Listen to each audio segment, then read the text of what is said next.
All right, let's talk a little Chargers football. Hey, if you're new to this channel, my name's Craig. The other guy is Chris. We have another channel called Sports Talk Detroit. But here's the thing. We live in Michigan. You see that guy right there. That's Jim Harbaugh. That's a signed picture.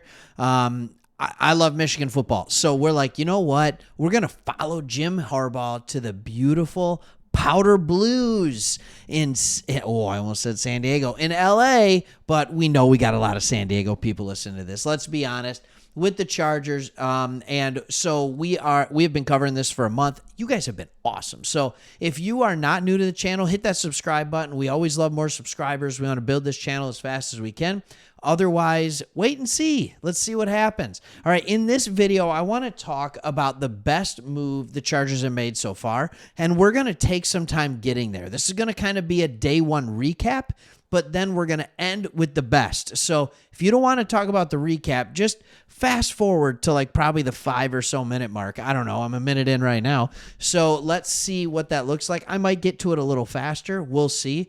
But we'll just talk about how all of these moves have kind of the Harbaugh stamp on it and the the Joe Ortiz stamp on them as well. So first, as you know, we're not going to spend any time on what happened days ago. Kendricks was released. Dicker the kicker and Foster were tendered. I thought Foster was kind of an interesting tender. Dicker the kicker, like, duh, of course. That dude might be the best kicker in the league right now. So he has been absolutely fantastic. All right, but then day one of Chargers free agency, and you just keep refreshing the page. You know you were doing it, right? You keep refreshing the page. You're like, did they make a move? Did they make a move? Did they make a move? And they just kept not making moves. They weren't making moves. And you're like, what are you doing? And then, boom, Gus Bus. All right, all these running backs are going, and they're signing in day one. They're going off the board. Swift for $8.5 million a year to the Bears. Are you kidding me?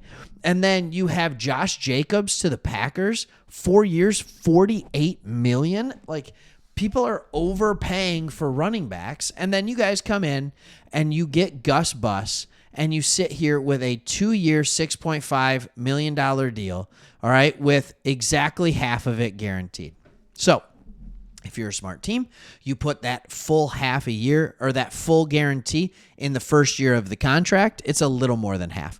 And then year 2 is basically do we want him at this current contract or don't we?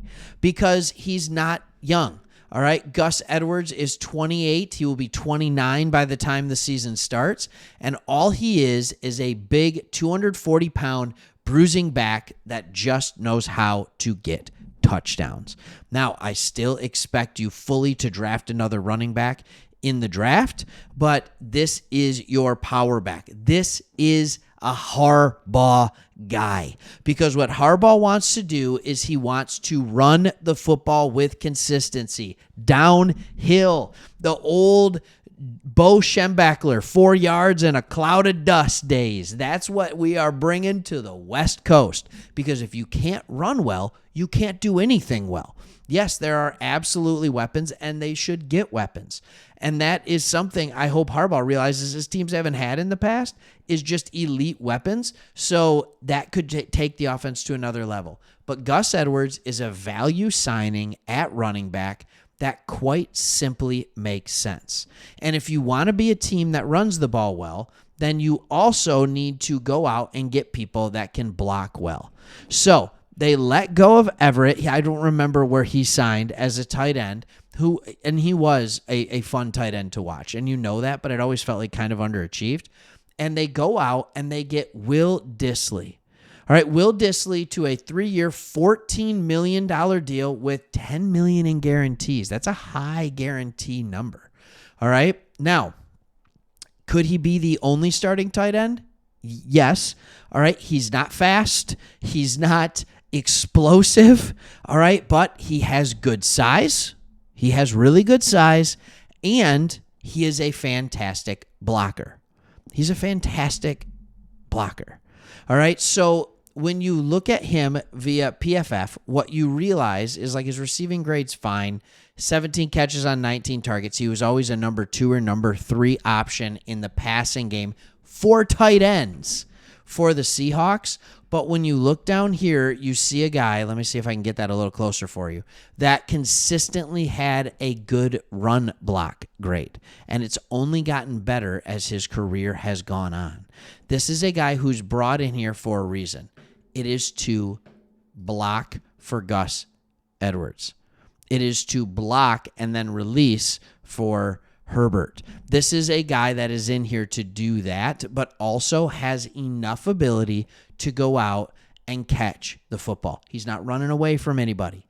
He's not. That's okay.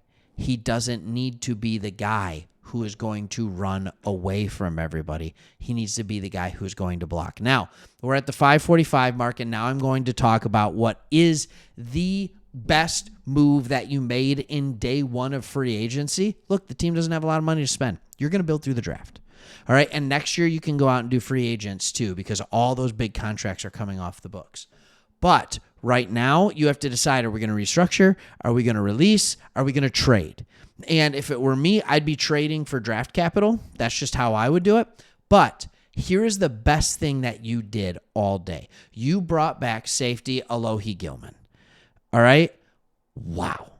You waited till the end of the day and you go out and you get the 7th rated safety. I know PFF grades aren't everything. They're not. But if you watch Alohi Gilman play, you're like, that dude is everywhere.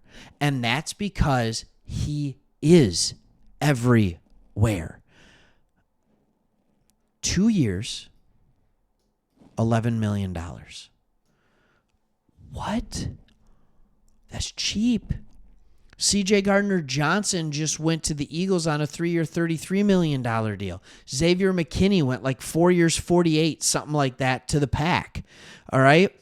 Apparently, like paying everybody 4 years, $48 million.